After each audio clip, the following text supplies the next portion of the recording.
La grâce, la miséricorde et la paix nous sont données de la part de Dieu le Père et de la part de Jésus-Christ, le Fils du Père, dans la communion du Saint-Esprit. Amen. Chers frères et sœurs, soyez les bienvenus dans ce lieu où Dieu nous rassemble aujourd'hui encore. Avant même que nous parlions, il est déjà présent.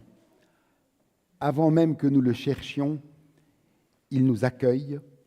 Nous entrons dans ce culte tel que nous sommes pour nous laisser rejoindre par sa parole et conduire par son esprit. Je vous invite à la prière.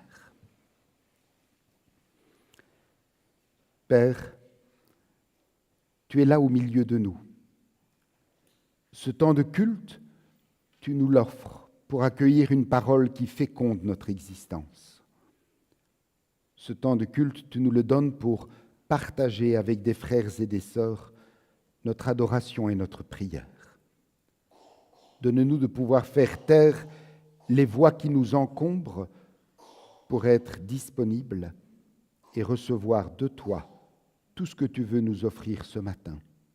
Dans le nom de ton Fils ressuscité. Amen. Je vous invite à prolonger ce temps de louange en chantant du psaume 67 les deux premières strophes, les deux strophes du psaume 67.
Notre Père nous invite à le suivre. Et pour ce faire, il ne nous laisse pas errer, emportés par le vent des changements. Il ne nous laisse pas piétiner, prisonniers de nos idées et de nos conceptions étriquées. Il nous montre le chemin, il nous ouvre la voie. Écoutons cette route telle que Jésus lui-même nous la trace. Soyez miséricordieux, dit Jésus, comme votre Père est miséricordieux. Ne jugez pas, et vous ne serez pas jugés. Ne condamnez pas, et vous ne serez pas condamnés. Pardonnez, et l'on vous pardonnera. Pourquoi m'appelez-vous Seigneur, Seigneur, et ne faites-vous pas ce que je dis ? Je vous donne un commandement nouveau.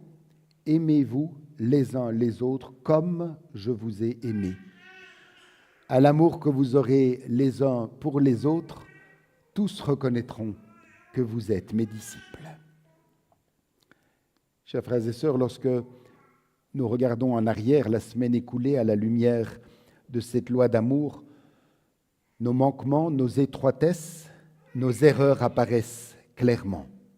C'est pourquoi, dans l'humilité et la confiance, nous nous tournons maintenant vers Dieu pour lui confesser ce qui, dans nos vies, n'a pas été à la hauteur de son appel. Prions. Seigneur Dieu, nous avons accordé plus d'importance à nos succès et à nos bonheurs qu'à ta volonté. Nous avons mangé sans penser à ceux et celles qui ont faim. Nous avons parlé sans toujours chercher à comprendre les autres. Nous nous sommes tus là où la vérité devait être dite. Nous avons jugé les autres en oubliant que tu es le seul juge. Nous avons si souvent suivi nos opinions plutôt que d'écouter tes commandements. Nous n'avons pas suffisamment mis en pratique l'amour fraternel.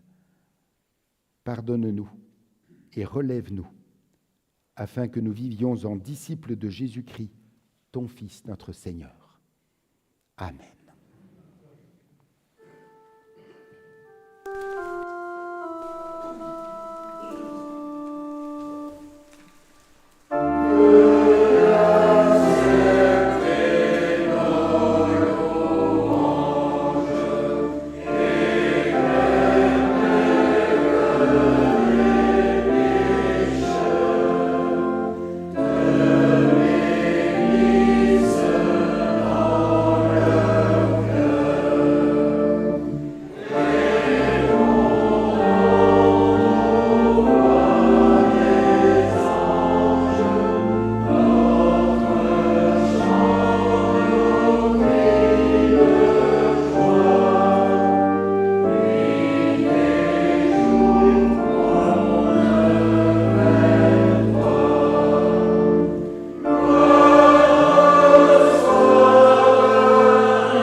Levons-nous pour recevoir le pardon de Dieu.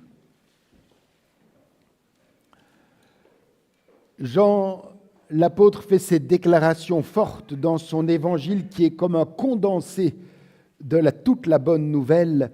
Dieu a tant aimé le monde qu'il a donné son Fils unique, afin que quiconque croit en lui ne périsse pas, mais qu'il ait la vie éternelle. À tous ceux qui se tournent vers Dieu et cherchent leur salut en Jésus-Christ, au nom du Père, du Fils et du Saint-Esprit, nous déclarons que Dieu accorde ici et maintenant le pardon de leurs péchés. Amen.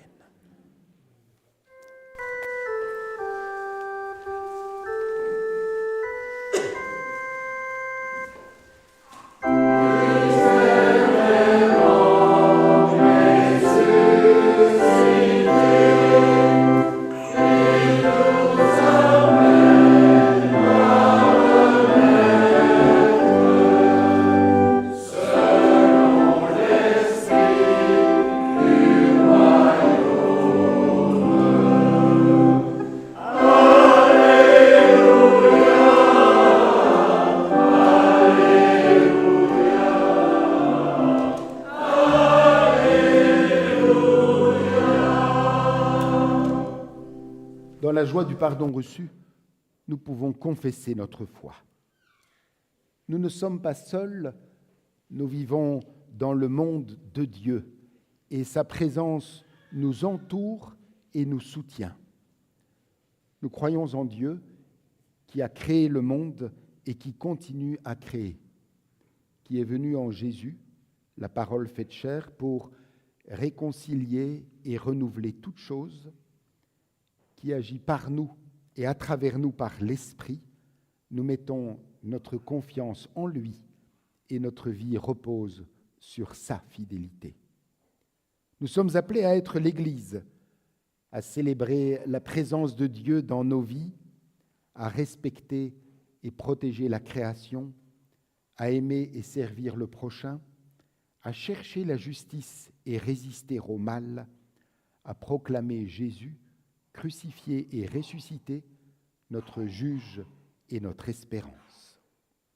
Dieu est avec nous dans la vie, dans la mort, dans la vie au-delà de la mort. Nous ne sommes jamais seuls. Grâce soit rendue à Dieu. Amen.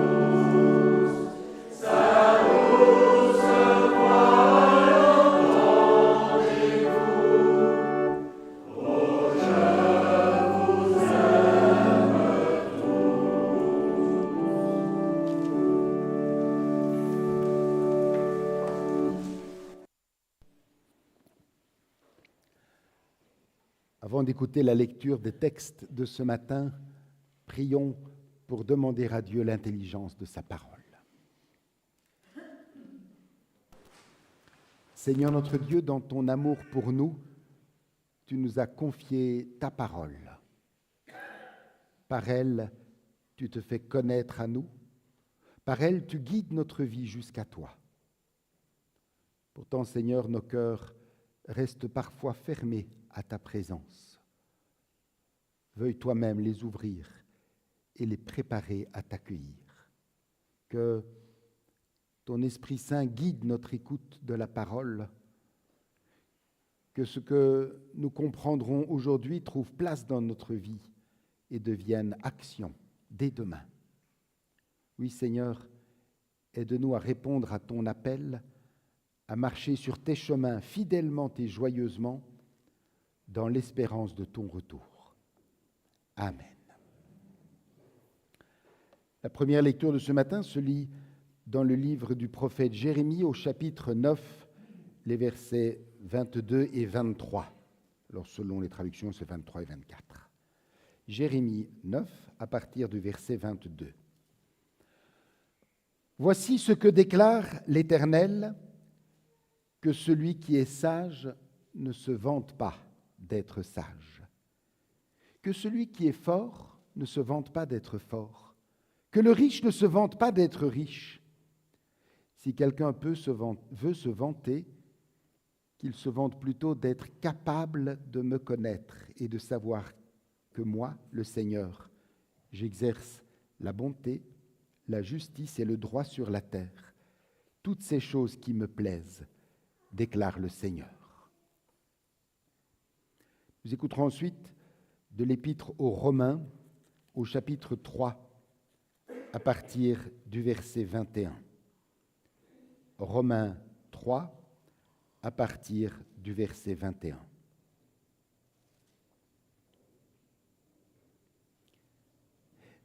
Mais maintenant, Dieu nous a montré comment il nous rend justes devant lui, et cela sans l'intervention de la loi. Les livres de la loi et des prophètes l'attestent. Dieu déclare les êtres humains justes par la foi et la fidélité de Jésus-Christ. Il le fait pour tous ceux qui mettent leur foi en lui, car il n'y a pas de différence entre eux. Tous ont péché et sont privés de la présence glorieuse de Dieu. Mais Dieu, par sa grâce, les rend justes gratuitement par Jésus-Christ, qui les délivre de leur esclavage. Et l'évangile de ce matin se lit dans l'évangile de Matthieu, au chapitre 9. Nous écoutons les versets 9 à 13. Matthieu 9, 9 à 13. Jésus partit de là et vit en passant un homme appelé Matthieu assis au bureau des impôts. Il lui dit « Suis-moi ». Matthieu se leva et le suivit. Jésus prenait un repas dans la maison de Matthieu. Beaucoup de collecteurs d'impôts et de pécheurs étaient venus pour être assis à table avec Jésus et ses disciples. Les pharisiens virent cela et dirent à ses disciples « Pourquoi votre maître mange-t-il avec les collecteurs d'impôts et les pécheurs ?» Jésus les entendit et dit « Ce ne sont pas les personnes en bonne santé qui ont besoin de médecins, mais les malades. Allez apprendre ce que signifie « Je veux la bonté et non les sacrifices. Car je ne suis pas venu appeler ceux qui croient faire la volonté de Dieu, mais ceux qui se reconnaissent pécheurs. » Seigneur, ta parole est la vérité. Ce matin encore, sanctifie-nous par ta vérité. Amen. Et pour nous préparer à méditer ces textes, je vous invite à chanter du cantique 232 les 2 premières strophes. Du cantique 232, nous chantons les strophes 1 et 2.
Nous aurons maintenant notre moment de prière silencieuse, que chacun puisse parler à Dieu dans l'intimité de son cœur, lui dire sa reconnaissance et lui confier aussi ses demandes les plus personnelles.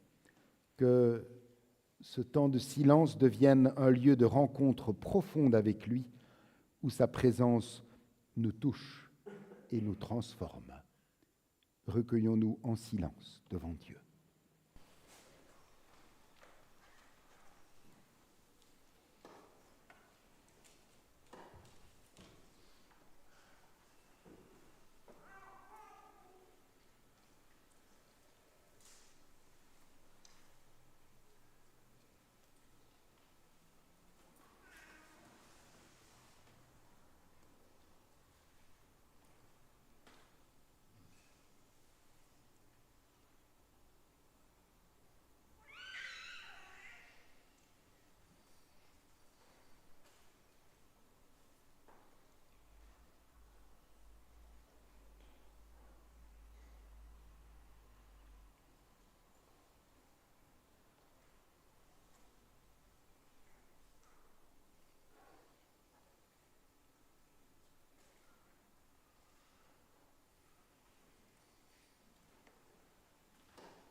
Père aimant,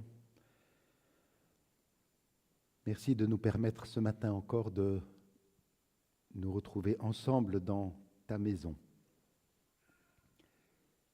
Merci parce que par l'invitation que tu nous renouvelles semaine après semaine, tu nous offres cette occasion unique de pouvoir prendre le temps de s'arrêter pour nous poser devant toi et recevoir de toi ce que tu veux nous donner. Merci de nous offrir cette opportunité de nous retrouver en silence dans nos vies qui sont si bruyantes, bercées par un flot d'activités incessantes. Père, en nous conviant dans ta maison,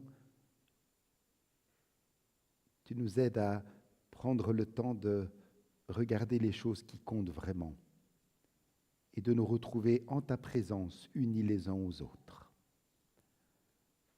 Oui, merci de nous unir aux enfants qui sont à l'école du dimanche, aux moniteurs et monitrices qui en ont la responsabilité, comme aussi à tous ceux et toutes celles qui n'ont pu se déplacer et qui vivent ce culte avec nous à partir de chez eux. Fais-nous sentir que c'est ensemble que nous vivons cette heure de culte à ta gloire. Père aimant, dans la joie d'être réunis en ta présence, nous te confions tous ceux et toutes celles des nôtres qui passent par l'épreuve. Quel que soit le nom de cette souffrance, toi mieux que quiconque, tu sais ce dont chacun a besoin aujourd'hui. C'est pourquoi nous te demandons d'étendre ta main et de bénir. Et ce matin, nous te confions particulièrement notre sœur Marie-Pierre. Soutiens-la, bénis-la, nous t'en prions.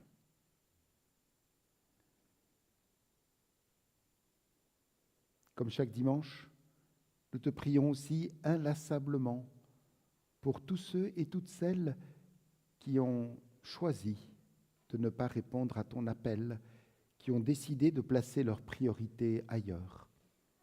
Garde-les, nous t'en prions. Touche leur cœur, réveille-les afin qu'ils puissent découvrir ou redécouvrir combien la vie peut être autre quand elle est vécue avec toi et pour toi. Et maintenant, Père, que nous allons nous pencher sur ta parole pour tenter d'en tirer des lignes de conduite pour notre vie de tous les jours. Éclaire notre esprit et ouvre notre cœur afin que nous comprenions ce que tu as à nous dire et qu'une fois gravé en nous, ta parole puisse orienter nos pensées, nos paroles et nos actes.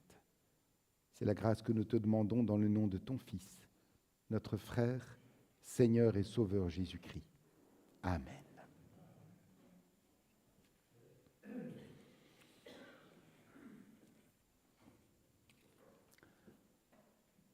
Nous l'avons déjà tous remarqué, il est étonnant de constater la vitesse à laquelle nous collons des étiquettes sur les gens. Celui-ci est sympathique, celui-là est compliqué, celui-ci n'est pas fréquentable, celui-là nous préférons l'éviter. Et pourtant, il suffit parfois d'une rencontre, d'un repas, d'une conversation pour découvrir que derrière l'étiquette se trouvait une personne que Dieu n'avait jamais cessé d'aimer. C'est de cela que nous parle l'Évangile de ce matin. Chers frères et sœurs, le verset que je vous propose de retenir, c'est cette invitation que Jésus adresse aux pharisiens qui connaissaient bien, même par cœur, l'Ancien Testament, dans l'Évangile de Matthieu, chapitre 9, verset 13. « Allez et apprenez ce que signifie « Je prends plaisir à la miséricorde et non au sacrifice ». Allez et apprenez ce que signifie « Je prends plaisir à la miséricorde et non au sacrifice ». Pour bien comprendre cette invitation du Christ, il faut nous replonger dans le contexte. Pour les pharisiens, c'était clair, la société était divisée en deux catégories, les justes et les pécheurs. Et ces pharisiens voyaient le péché sans percevoir la souffrance du pécheur. Plus préoccupés de condamner que d'aider, ils préféraient garder leur distance plutôt que d'accompagner ceux qui s'étaient éloignés de Dieu. D'une certaine manière, ce texte nous rejoint particulièrement bien en ce dimanche des voisins et des amis. Car quand on y pense, un voisin est parfois quelqu'un que nous croisons depuis des années sans vraiment le connaître. Et un ami est souvent quelqu'un que nous avons appris à regarder avec bienveillance. Entre les deux, c'est juste une question de regard. Regardons-nous les personnes à travers les étiquettes que nous leur collons ou à travers les possibilités que Dieu voit encore en elles. L'Évangile nous montre la portée de l'amour de Dieu en Jésus. Jésus choisit d'appeler un certain Matthieu. Et Matthieu, nous dit l'Évangile, se lève. Pourtant, personne ne l'y oblige, on ne lui tire pas la manche, mais lorsqu'il rencontre le regard de grâce de Jésus, quelque chose se met déjà en mouvement dans sa vie.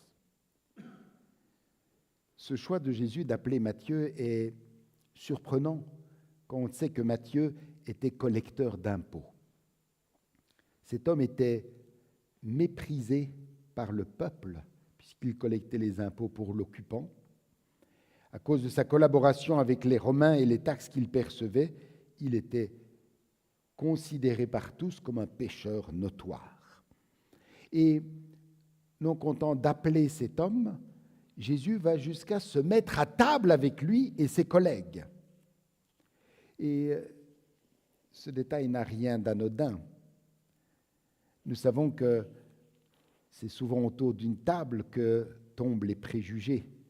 C'est lorsque nous partageons un repas, que nous prenons ce temps, que celui qui n'était qu'un visage devient une personne, celui qui n'était qu'une réputation devient une histoire, et celui qui n'était qu'une étiquette retrouve un prénom. Aux yeux de nombreux juifs pieux de son temps, en mangeant avec ces pécheurs, Jésus pactisait avec le péché. Les pharisiens considéraient les repas comme des moments de communion qui devaient respecter des règles strictes de pureté. Jésus, lui, refuse de réduire un être humain à son péché. Là où les autres voient une faute, lui voit une personne que Dieu veut sauver. Jésus ne peut donc faire autrement qu'interpeller les pharisiens. Et, comme souvent, il va leur parler un langage qu'ils comprennent. Jésus sait très bien qu'ils connaissent les prophètes par cœur, et il va donc les renvoyer à l'Écriture en citant le prophète Osée. Allez et apprenez ce que signifie « je prends plaisir à la miséricorde et non au sacrifice ». Jésus leur dit, les amis, une connaissance sèche et théorique ne suffit pas. Il faut vivre la miséricorde dont Dieu parle avant de se permettre de conseiller les autres. Jésus ne va pas se lancer dans une longue démonstration. Il vit la miséricorde en se mettant à table avec ceux qui ont besoin de son aide. Chers frères et sœurs, Jésus dévoile ici le danger qu'il y a à coller des étiquettes sur les gens.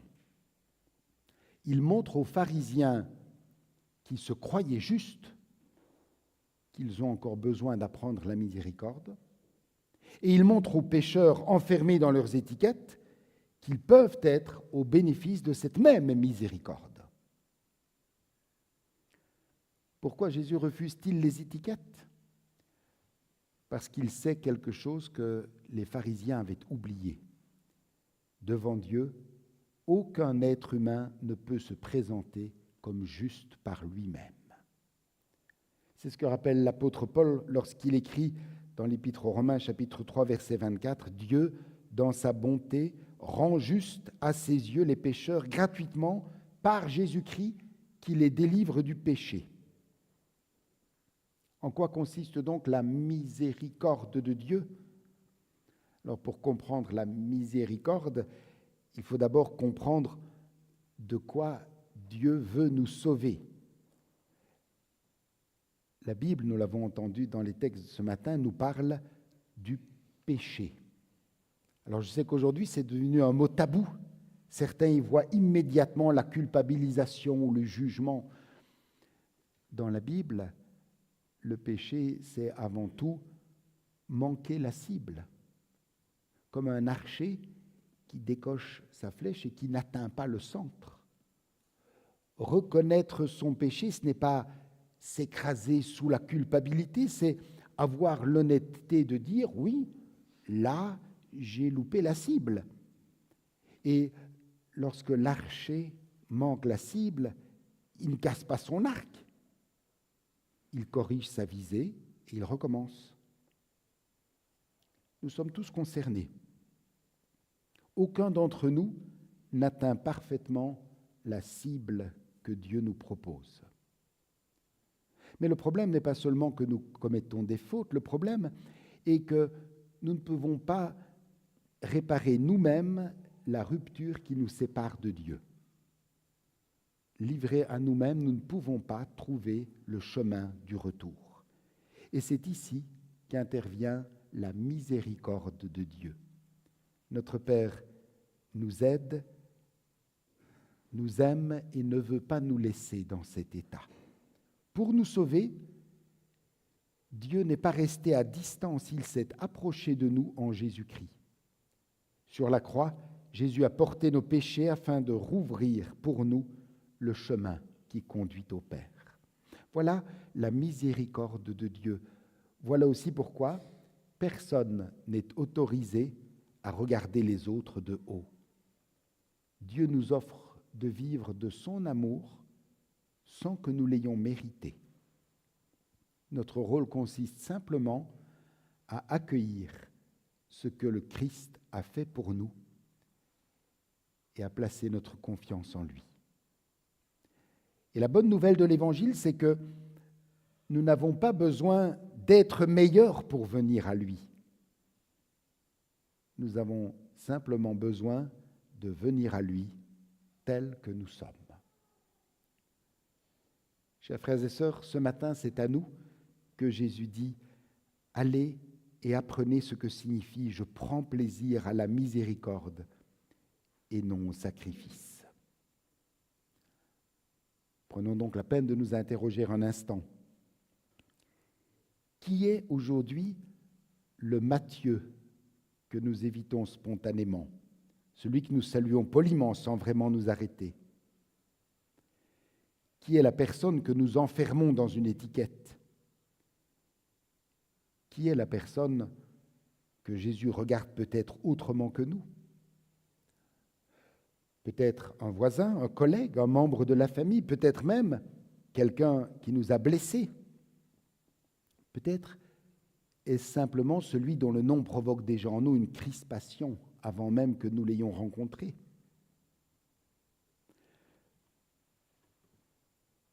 Peut-être nous pourrions nous demander comment vivre concrètement cette miséricorde dans nos relations quotidiennes. Et là, c'est le prophète Jérémie qui nous donne un élément de réponse. Lorsque l'Éternel déclare au verset 23 que l'homme sage ne se vante pas d'être sage, que l'homme fort ne se vante pas d'être fort, que le riche ne se vante pas d'être riche. Ne nous y trompons pas, notre Père ne condamne pas ici la sagesse, la force ou la richesse. Il nous met en garde contre une confiance mal placée. Car lorsque nous nous croyons supérieurs aux autres, nous finissons toujours par les regarder de haut. Et lorsqu'on regarde quelqu'un de haut, il devient difficile de lui faire miséricorde. Le seul appui sûr se trouve ailleurs. Écoutons le verset suivant. Si quelqu'un veut se vanter, qu'il se vante plutôt d'être capable de me connaître et de savoir que moi, le Seigneur, je travaille pour la bonté, le droit et l'ordre sur la terre. Notre seul appui sûr, c'est la connaissance de l'Éternel. Et connaître l'Éternel, ce n'est pas simplement savoir des choses sur lui, c'est apprendre à regarder les autres comme lui les regarde. C'est découvrir derrière chaque visage une personne que Dieu aime. C'est accepter de s'asseoir où le Christ lui-même a choisi de prendre place. Alors peut-être qu'en quittant ce lieu tout à l'heure, nous ne regarderons plus tout à fait de la même manière nos voisins, nos amis, nos collègues et ceux que nous avons parfois enfermés dans une étiquette. Car la miséricorde a ceci de particulier, elle ne commence pas lorsque nous ouvrons la porte aux autres, elle commence lorsqu'enfin nous découvrons que Dieu a ouvert la sienne pour nous, alors même que nous ne l'avions pas mérité.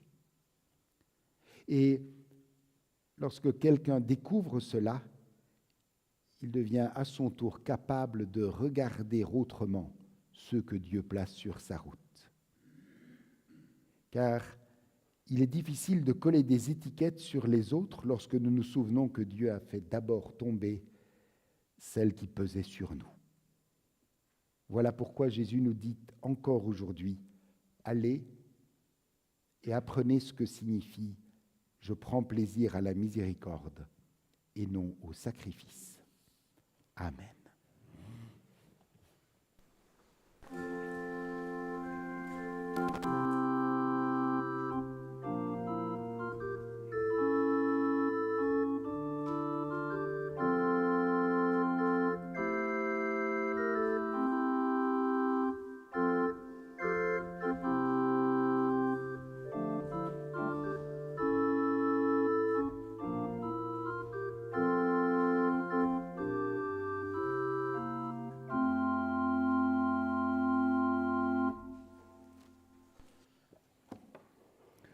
C'est le moment des annonces.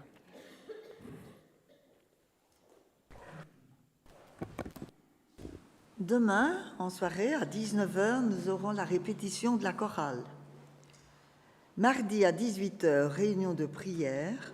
À 19h, l'étude biblique thématique qui était initialement prévue n'aura pas lieu ce mardi. Pour mercredi, à 8h, la petite équipe qui redonnera des couleurs au foyer se retrouvera pour l'opération sous les escaliers. Et donc ce même mercredi à 19h, réunion de la Croix-Bleue. Jeudi, dès 8h30, notre équipe diaconale sera au pavillon, elle distribuera les colis alimentaires, comme chaque semaine. Et à 17h30, ce sera la réunion du groupe MEPE. Nous avons appelé MEPE, c'est la mise en place des événements pour les derniers réglages du rallye. Le rallye approche en fin de ce mois, donc nous avons notre dernière, je pense, réunion du groupe MEPE. Alors, vendredi à 9h30, il y aura la réunion des moniteurs du cercle de jeunes pour dessiner le programme de la saison prochaine. Dimanche prochain à 9h, répétition de la chorale, et à 10h, pendant notre culte, nous aurons Aurore Arnolke et Christiane qui confirmeront l'alliance de leur baptême. Alors, pour le groupe départ, l'info pour le groupe départ, c'est la dernière séance de l'année académique. Nous allons à l'archéosite d'Aubechy. Donc, il y a nécessité de s'inscrire à la tasse de café. Donc, venez vers moi, nous prendrons les inscriptions. Il y a aussi, à la sortie du culte, la distribution de petits billets pour le rallye. Donc, comme nous faisons chaque année, le petit billet rassemble tous les les détails de la journée. On vous dit quand vous pouvez arriver, à quelle heure pour le rallye, mais il sera suivi d'un souper. Et donc, voilà. Vous aurez ceci à la sortie et vous recevrez aussi votre messager. Surtout, ne partez pas sans venir le chercher. Encore 2 annonces. J'aimerais d'abord vous donner des nouvelles de notre sœur Marie-Pierre. Elle a appris hier que la maladie connaît une nouvelle progression et que le cancer fait une nouvelle offensive. C'est une épreuve particulièrement difficile pour elle et pour ses proches. Plus que jamais, portons-la dans notre affection fraternelle et dans nos prières. Demandons au Seigneur de lui donner sa paix, sa force et son soutien jour après jour. Et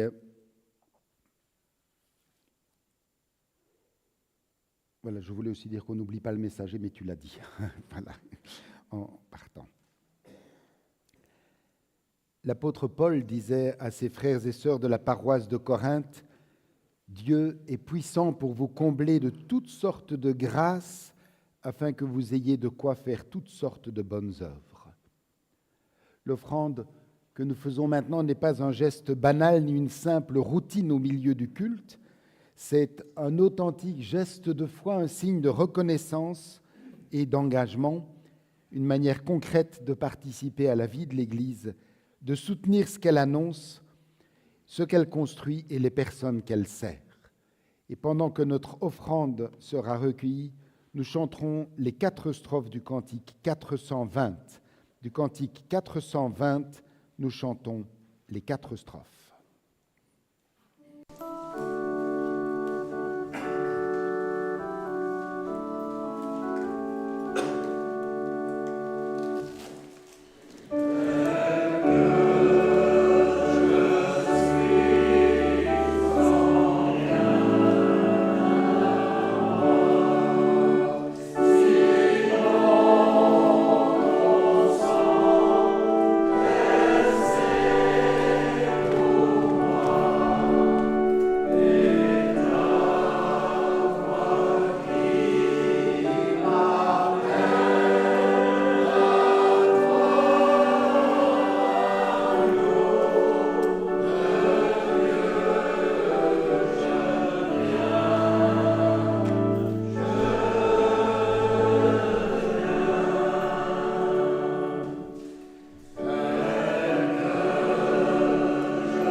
Unissons-nous dans la prière d'intercession. Pour ceux que les soucis matériels accablent, pour ceux que les responsabilités écrasent, pour ceux qui s'épuisent à accumuler encore et encore, nous te prions, Seigneur. Pour ceux qui n'ont jamais le temps, pour ceux qui se tuent au travail, pour ceux que le travail épuise ou détruit, nous te prions, Seigneur. Pour ceux qui ont perdu le sourire, pour ceux qui n'écoutent pas, pour ceux que l'on n'écoute pas, nous te prions, Seigneur. Pour ceux qui ne font confiance qu'à eux-mêmes, pour ceux à qui personne ne fait confiance, pour ceux qui doutent de tout et de tous, y compris d'eux-mêmes, nous te prions, Seigneur. Seigneur, prends pitié de nous tous, que ton esprit descende sur nous, qu'il transforme nos cœurs et nos mains, afin que, dans tout ce que nous faisons, notre vie te rende gloire. Amen. Je vous invite à vous lever, élevons nos cœurs vers le Seigneur. Comme les disciples réunis à Jérusalem, nous voici rassemblés en ce premier jour de la semaine, car nous avons entendu la parole de Jésus vivant dire « La paix soit avec vous, comme le Père m'a envoyé, moi aussi je vous envoie. » Béni sois-tu, Seigneur, pour le don de l'Esprit Saint qui fait de nous des témoins du pardon que tu offres à toutes celles et tous ceux qui se confient en toi. Plein d'admiration et de reconnaissance, avec tous ceux qui vivent dans ta grâce, nous t'acclamons et te chantons « Saint, Saint, Saint est le Seigneur ».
Écoutons comment notre Seigneur Jésus-Christ a institué ce repas auquel nous aurons part. Dans la nuit où il fut livré, Jésus prit du pain. Et après avoir rendu grâce, il le rompit, le donna à ses disciples en disant « Prenez, mangez, ceci est mon corps qui est donné pour vous. Faites ceci en mémoire de moi. » De même, après le souper, Jésus prit la coupe. Et après avoir rendu grâce, il la leur donna en disant « Buvez-en tous, ceci est mon sang, le sang de l'alliance nouvelle répandu pour vous en rémission des péchés. Faites ceci en mémoire de moi. En vérité, je vous le dis, je ne boirai plus de ce fruit de la vigne jusqu'au jour où je le boirai nouveau avec vous dans la maison de mon Père. » Prions. Faites ceci en mémoire de moi. Oui, Père, c'est à l'invitation de ton Fils que nous avons dressé cette table. Nous t'en prions, envoie ton Esprit Saint pour nous faire discerner le vrai sens de ce repas. Qu'il nous soit donné de communier à la vie même de ton Fils et de devenir pleinement, avec toujours plus de fougue et de joie, ce que nous sommes déjà tous, tes enfants. Amen.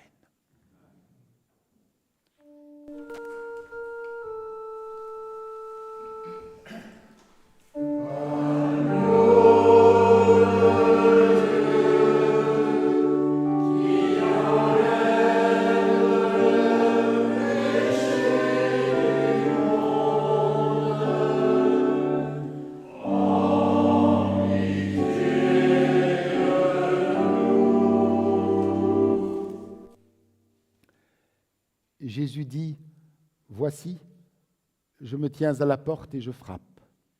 Si quelqu'un entend ma voix et m'ouvre la porte, j'entrerai chez lui, je me mettrai à table avec lui et lui avec moi. » Chers frères et sœurs, approchons-nous de la table du Seigneur avec nos vies telles qu'elles sont, nos forces et nos fragilités, nos joies et nos blessures. Notre dignité ne vient pas de nous, mais de la grâce du Christ.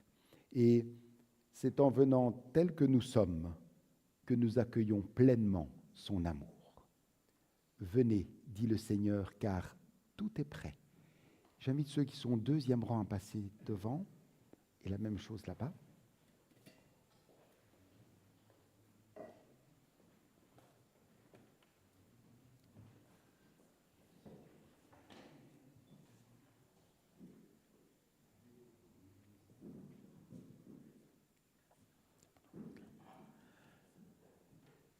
Le pain que nous rompons est la communion au corps de notre Seigneur Jésus-Christ qui a été donné pour nous. Ceci est mon corps. Ceci est mon corps.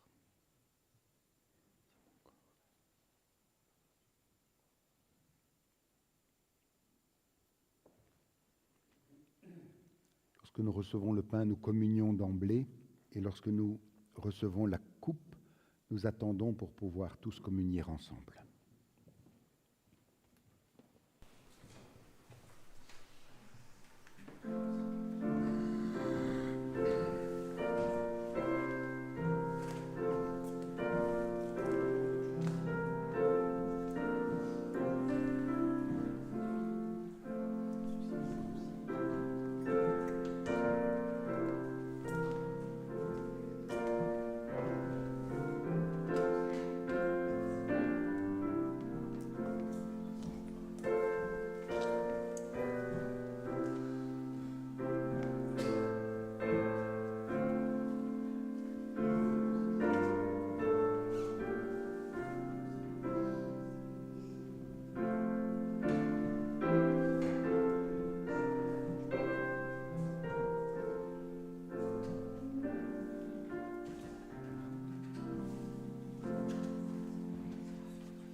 la coupe de la nouvelle alliance pour laquelle nous rendons grâce et la communion au sang de notre Seigneur Jésus-Christ qui a été versé pour nous.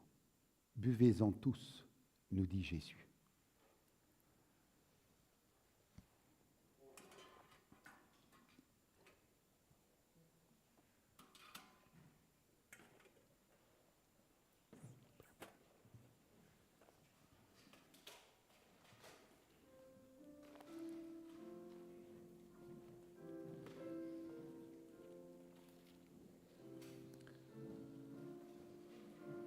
Je lève mes yeux vers les montagnes.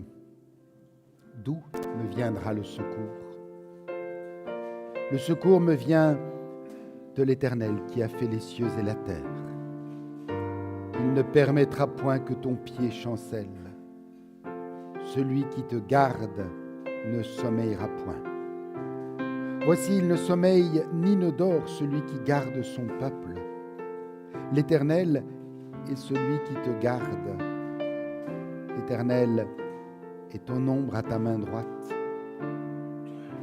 Pendant le jour, le soleil ne te frappera point, ni la lune pendant la nuit. L'Éternel te gardera de tout mal. L'Éternel gardera ton âme. L'Éternel gardera ton départ et ton arrivée dès maintenant et à jamais.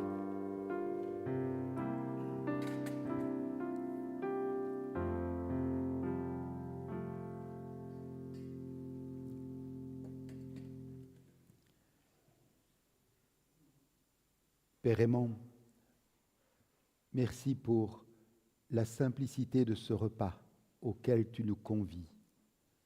Merci pour la simplicité de ta présence au milieu de nous. Tu viens raviver nos forces. Nous te présentons tous les jours de cette semaine qui s'ouvre devant nous, que nous puissions nous laisser éclairer par toi, pour regarder avec ton regard tous ceux et toutes celles qui croiseront notre route. Père aimant, nous remettons toutes choses sereinement entre tes mains, dans le nom de ton Fils qui nous a appris à t'appeler Père et à te dire d'une même voix en nous donnant la main en signe d'unité: Notre Père, que ton nom soit sanctifié, que ton règne vienne, que ta volonté soit faite sur la terre comme au ciel. Donne-nous aujourd'hui notre pain de ce jour. Pardonne-nous nos offenses, comme nous pardonnons aussi à ceux qui nous ont offensés. Et ne nous soumets pas à la tentation, mais délivre-nous du mal, car c'est à toi qu'appartiennent le règne, la puissance et la gloire, au siècle des siècles. Amen. allez confiants dans la paix du Seigneur.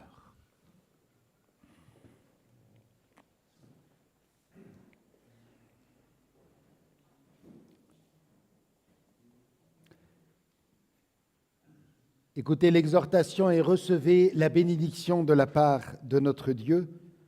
Chers frères et sœurs, emportons pour la méditer pendant la semaine cette parole que Jésus nous adresse: allez et apprenez ce que signifie « je prends plaisir à la miséricorde et non au sacrifice ». Que la grâce de notre Seigneur Jésus-Christ, l'amour de Dieu le Père et la communion du Saint-Esprit soient avec vous tous et avec vos familles, au près et au loin, dès maintenant et à jamais. Amen.